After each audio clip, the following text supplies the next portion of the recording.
also here.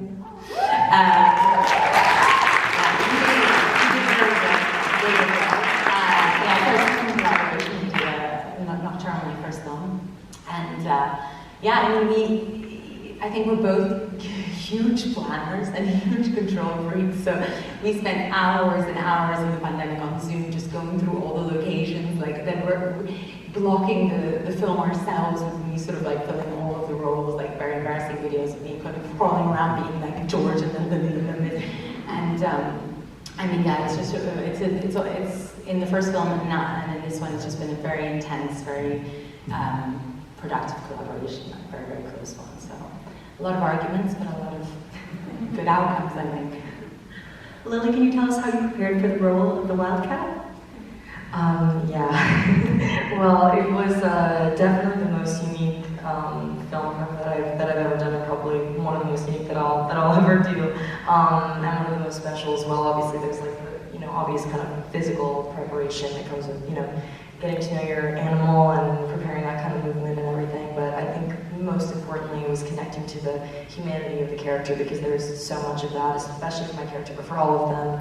And I think when you're in an environment, we're blessed to be in an environment where everybody is so wonderful and gets along so well, and there's a really kind of like a great kind of creative harmony and everything.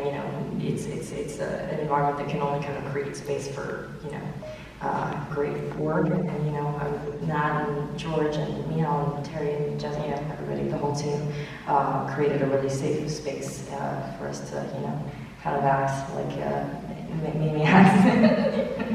I wonder, did you have much time? It's such a strong ensemble cast. Did you have much time to work together beforehand, or did you land on the set and go?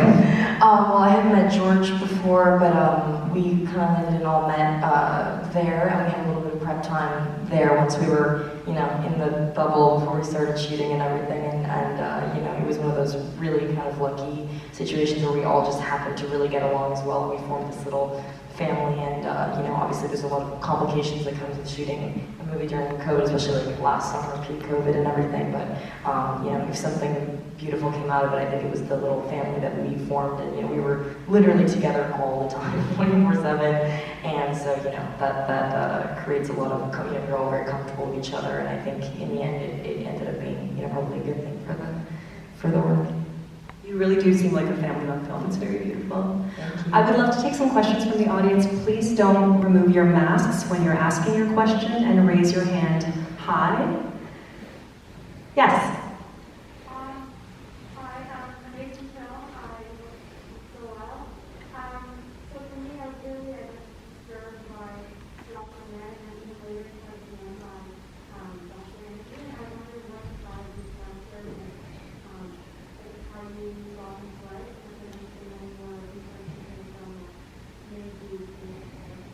First, big compliments for the film, and then if you could comment on what inspired the disturbing characters of the two doctors.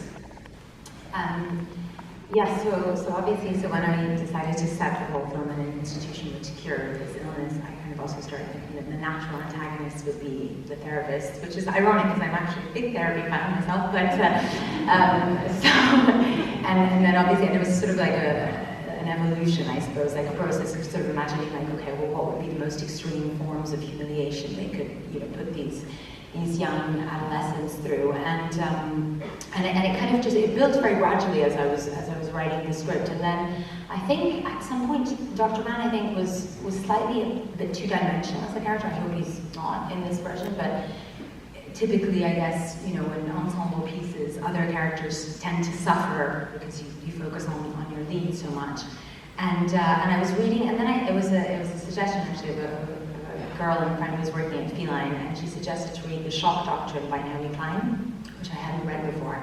And that provided a lot of inspiration for Dr. Mann. I was like, oh, okay. So actually his character like really came to life after reading that. And Dr. Anjali, I mean, I think she was in a way like maybe easier. I think she has a more naturally sort of empathetic side. She's like, I think, quite annoying in many ways, but also I think you see her vulnerability more in her attachment to Wildcat. So I always felt like maybe she was slightly a bit more nuanced to begin with. But yeah.